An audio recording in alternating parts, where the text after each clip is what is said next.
পেহেলগাঁও কাণ্ডের পর পাকিস্তানের সঙ্গে দূরত্ব তৈরি হয়েছে ভারতের। একদিকে সিন্ধু জলচুক্তি স্থগিত থেকে পাকিস্তানি নাগরিকদের ভিসা বন্ধ সহ একাধিক সিদ্ধান্ত নিয়েছে ভারত। অন্যদিকে ভারতকে চাপে রাখতে সিমলা চুক্তি স্থগিত করেছে পাকিস্তান। জঙ্গিদের বাগে আনতে সব রকমভাবে প্রস্তুত ভারত। পাকিস্তানের তরফেও মাঝে মধ্যেই ধেয়ে আসছে হুঙ্কার। এই আবহেই অস্ত্রধারীদের ঘেরাটোপে পাকিস্তান, অল আউট অ্যাটাকে বালুচিস্তান। আগুন ধরিয়ে দেওয়া হয় রাস্তার ওপর দাঁড়িয়ে থাকা সারি সারি ট্রাকে। সূত্র বলছে, ট্রাকগুলিতে চীন থেকে অস্ত্র আনা হচ্ছিল পাকিস্তানে। সেই খবর ছিল বালুচ লিবারেশন আর্মির কাছে।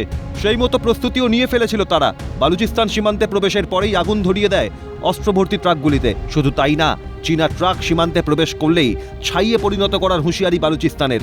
আভ্যন্তরীণ কোন্দলের কারণে কার্যত ত্রাহি ত্রাহি অবস্থা পাকিস্তানের। ইতিহাস বলছে 1947 সালে ভারত পাকিস্তান আলাদা হওয়ার পর থেকেই স্বাধীন রাষ্ট্র হিসেবে ঘোষণার দাবি জানিয়ে আসছে বালুচ লিবারেশন আর্মি। বিশেষ করে চীন পাকিস্তান অর্থনৈতিক করিডোর তৈরি হওয়ার পর থেকেই আরও তীব্র হয়ে উঠেছে তাদের আন্দোলন। সেই দাবিতে তারা আজও অনড়। পাকিস্তানি শাসনের বিরুদ্ধে লড়াই জারি। শৃঙ্খলমুক্ত হওয়ার প্রয়াস চালিয়ে যাচ্ছে পিএলও। তবে কি বালুচ বিদ্রোহে এবার ঘুম উড়েছে পাকিস্তানের? ক্যালকাটা নিউজ।